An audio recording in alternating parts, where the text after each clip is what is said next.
அனைவருக்கும் வணக்கம். கிரிஜா சமையலுக்கு அன்புடன் வரவேற்கிறேன். இன்னைக்கு நம்ம கிரிஜா சமையல்ல தமிழ் நியூ இயர் ஸ்பெஷலா மரவள்ளி கிழங்கு வடையும் பாதாம் பிசன் சேமியா பாயசமும் எப்படி செய்யறதுன்னு தான் பார்க்க போறோம்.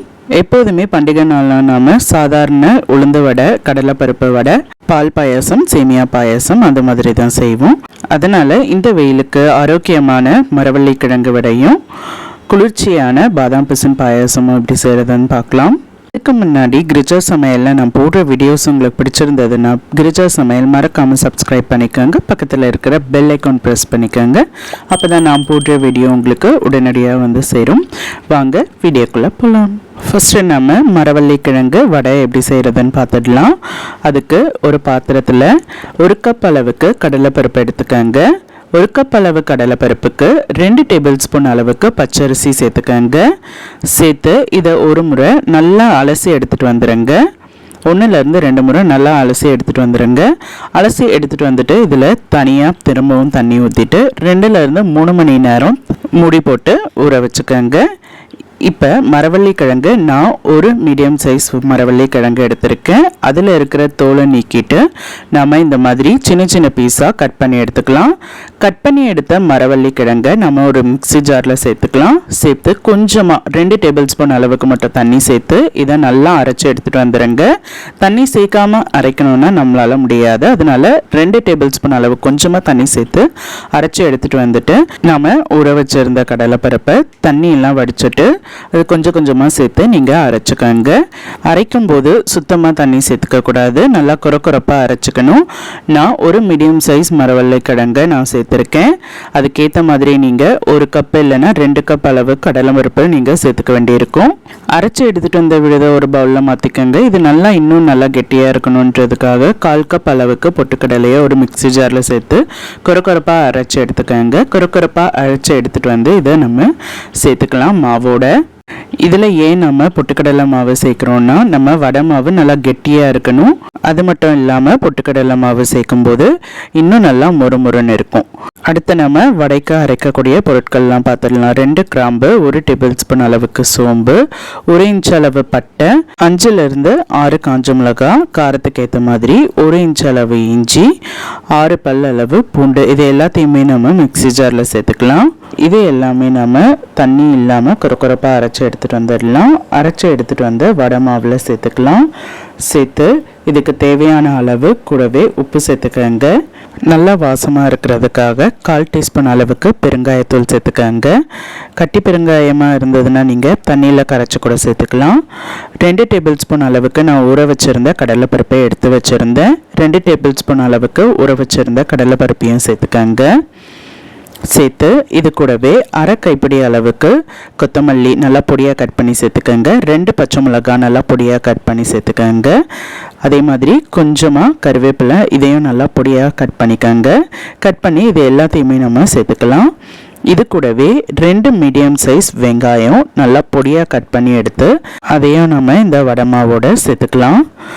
சேர்த்து இது எல்லாத்தையுமே நம்ம கைகளாலேயே நல்லா ஒரு முறை நல்லா கலந்து விட்டுருங்க. நம்ம அரைச்சி வச்சுருந்த மசாலா, வெங்காயம் இது எல்லாமே சேர்ந்து வர மாதிரி நல்லா கலந்து விட்டுருங்க. கலந்து விட்டதுக்கப்புறமா நம்ம வடை மாவு ரெடி ஆகிடுச்சு.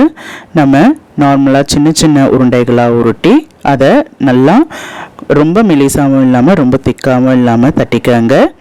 தட்டி மிதமான சூட்டில் எண்ணெய் காய வச்சுக்கோங்க. எண்ணெய் நல்லா காஞ்சிருக்கணும். லோ மீடியம் ஃப்ளேம்லேயே வச்சுக்கோங்க, ஹை மீடியம் ஃப்ளேமில் வைக்காதீங்க. ஏன்னா நமக்கு மரவள்ளி கிழங்குலாம் உள்ளே நல்லா வெந்து வரணும். அதுக்காக லோ மீடியம் ஃப்ளேம்லேயே வச்சு நல்லா பொரிஞ்சு வரணும். அது வர நம்ம 4லேருந்து 5 வடை நல்லா தட்டி போட்டுட்டு 3 நிமிஷம் கேப் விட்டுருங்க. 3லேருந்து 4 நிமிஷம் மீடியம் ஃப்ளேம்லேயே வச்சுடுங்க. வச்சு ஓரளவு எண்ணெய்லாம் அடங்கி வந்ததுக்கப்புறமா நாம் இன்னொரு புறம் திருப்பி போட்டுக்கலாம். இன்னொரு சைட் திருப்பி போட்டு இன்னொரு 3 நிமிஷம் அப்படியே விட்டுருங்க. எல்லா சைடுமே நல்லா வெந்து நல்லா பொன்னிறமாகணும். அப்போ தான் இந்த வடை உள்ளெல்லாம் நல்லா வெந்து நல்லாயிருக்கும். பொன்னிறமானதும் இன்னும் 1 நிமிஷம் கேப் விட்டுருங்க. கேப் விட்டதுக்கப்புறமா நம்ம இந்த வடைகளை வெளியில் எடுத்துக்கலாம். அப்போ தான் இன்னும் நல்லா நமக்கு முறுமுறுன்னு உள்ளெல்லாம் நல்லா வெந்து வந்திருக்கும். அடுத்து நம்ம பாதாம் பிசன் சேமியா பாயசம் எப்படி செய்கிறதுன்னு பார்த்துடலாம். இதுக்கு நம்ம 4லேருந்து 5 பாதாம் பிசின் எடுத்து நைட்டு ஊற வச்சுக்க போகிறோம். 4லேருந்து 5 பாதாம் பிசின் எடுத்தாலே நமக்கு அதிகமாக இருக்கும். தண்ணி அதிகமாகவே சேர்த்துக்காங்க. சேர்த்து இதை ஒரு நாள் நைட்டு ஃபுல்லாக அப்படியே வச்சுருங்க. மறுநாள் காலையில் நமக்கு பாதாம் பிசின் நல்லா ஊறி சூப்பராக ரெடி ஆகிடுச்சு.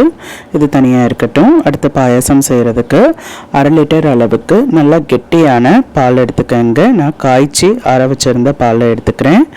இந்த பாலை நான் எதுக்கு காய்ச்சி வச்சுருக்கேன்னா, இதில் மேலே இருக்கிற ஆடை 2 டேபிள் ஸ்பூன் அளவுக்கு நீங்கள் எடுத்து தனியாக இப்போ வச்சுடுங்க. நான் திரும்பவும் பாலை அடுப்பில் வச்சு சூடு பண்ணிக்க போகிறேன். இதில் 1/4 கப் அளவுக்கு நல்லா வறுத்து வச்சுருந்த சேமியா சேர்த்துக்கலாம்.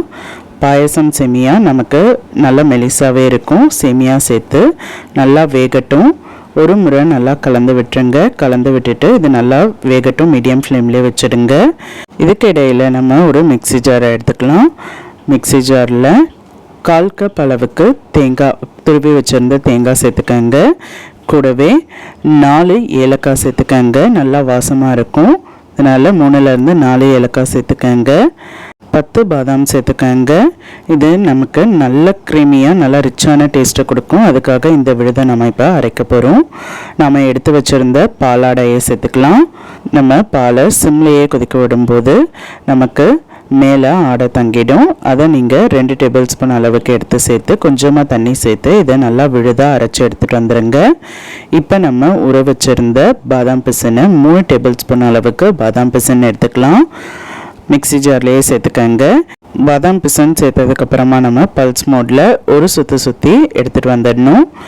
இப்போ தனியாக எடுத்துகிட்டு வந்துடுங்க. அதிக நேரம் அரைச்சிங்கன்னா உங்களுக்கு ரொம்ப ஒரு மாதிரி வழவழன்னு ஆகிடும்.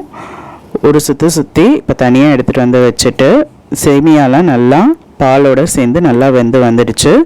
அதுக்கப்புறமா நம்ம அரைச்சி வச்சுருந்த தேங்காய், பாதாம் பிசின் விழுதை சேர்த்துக்கலாம். சேர்த்து இதை நல்லா கட்டிகள்லாம் இல்லாத மாதிரி நல்லா கலந்து விட்டுருங்க. சிம்மில் வச்சுக்கோங்க. அடுப்பை ஹை ஃப்ளேமில் வச்சு நம்ம கலந்து விட முடியாது. சிம்மில் வச்சுக்கோங்க. பாதாம் பிசின் சேர்த்து கூடவே நம்ம சுவைக்கு ஏற்ற மாதிரி நாட்டு சர்க்கரை நான் 1 கப் அளவு சேர்த்துருக்கேன். சேர்த்து இதையும் நல்லா கட்டிகள்லாம் இல்லாத மாதிரி நல்லா கலந்து விட்டுருங்க. நாட்டு சர்க்கரைலாம் நல்லா கரைஞ்சி வரும். நல்லா கரைஞ்சி வந்ததுக்கப்புறமா நமக்கு பாதாம் பிசின் தேங்காயெலாம் சேர்த்ததுனால நமக்கு பாயாசம் இன்னும் நல்லா கெட்டியாகி வரும். அதனால் கடைசியாக இன்னும் 1 கப் அளவுக்கு இல்லைன்னா தேவையான அளவுக்கு நீங்கள் பால் சேர்த்துக்கங்க. காய்ச்சி அரை வச்சிருந்த பாலை சேர்த்துக்கங்க. சர்க்கரையுடைய சுவையை கூட்டி கொடுக்கறதுக்காக 1/4 டீஸ்பூன் அளவுக்கு உப்பு சேர்த்துக்கங்க. உப்பு சேர்த்து இதை நல்லா கலந்து விட்டுட்டு அடுப்பை அணைச்சிடுங்க. பால் சேர்த்துட்டு நம்ம அடுப்பை உடனே அணைச்சிடணும். இல்லைன்னா நமக்கு இன்னும் நல்லா கொதிக்க கெட்டியாகி வரும். அடுத்த ஒரு கடாயில் 1 டேபிள் ஸ்பூன் அளவுக்கு நெய் சேர்த்துக்கங்க. நெய் சேர்த்து இதில் பொடியாக கட் பண்ணி வச்சுருந்த பாதாம், முந்திரி, 10 உலர்ந்த திராட்சை சேர்த்துக்கங்க. சேர்த்து இதை லைட்டாக பொன்னிறமாகணும். அது வரை நல்லா வறுத்துக்கங்க. நம்ம சேர்த்த நட்ஸ் எல்லாம் நல்லா பொன்னிறமாகி வந்ததும் நம்ம அடுப்பை அணைச்சிட்டு நம்ம பாயாசத்தோடு சேர்த்துக்கலாம். பாயாசத்தோடு சேர்த்து நம்ம இதை கலந்து விட்டுடலாம். கலந்து விட்டதுக்கப்புறமா நமக்கு பாதாம் பிசின் சேமியா பாயாசம் சூப்பராக ரெடி ஆகிடுச்சு. நீங்களும் இந்த வெயிலுக்கு உடம்பை குளிர்ச்சியாக வச்சுக்கணுன்னா பாதாம் பிசின் பாயாசம் செஞ்சு சாப்பிடுங்க. நீங்களும் இந்த தமிழ் புத்தாண்டுக்கு பாதாம் பிசின் பாயாசம், மரவள்ளி கிழங்கு வடை செஞ்சு சாப்பிடுங்க. அனைவருக்கும் இனிய தமிழ் புத்தாண்டு நல்வாழ்த்துக்கள்.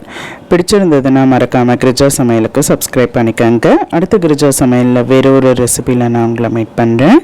நன்றி, வணக்கம்.